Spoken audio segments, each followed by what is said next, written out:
What's up everyone, in this video I'm going to show you how to make a logo like this in 3 minutes. Without making any further delay, this is Rahul for Apps. Let's begin.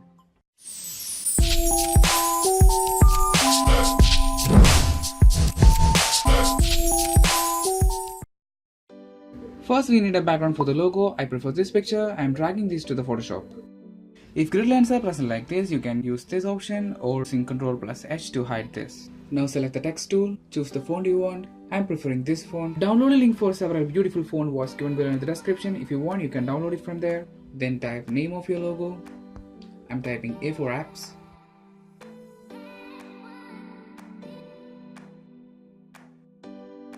Arrange the text by using moving tool.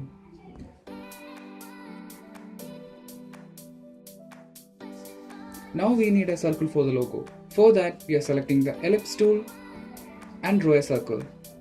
From the dialog box, select the stroke for the circle like this and adjust the width for the circle.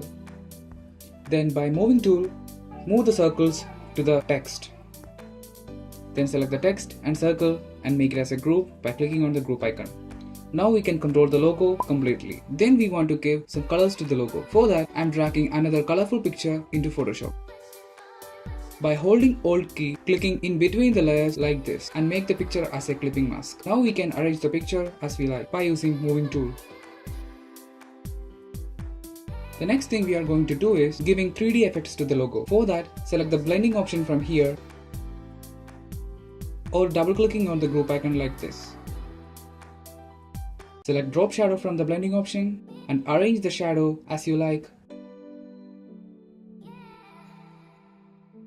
After that, click on the bevel and emboss and give some bevel effect to the logo. That's it, the logo was done. In this way, we can make a 3D effect logo under 3 minutes. That's for all now. The downloading link for the background pictures and the font pack was given below in the description. If you like this video, please subscribe to my channel. More tutorial videos are coming soon. Stay tuned.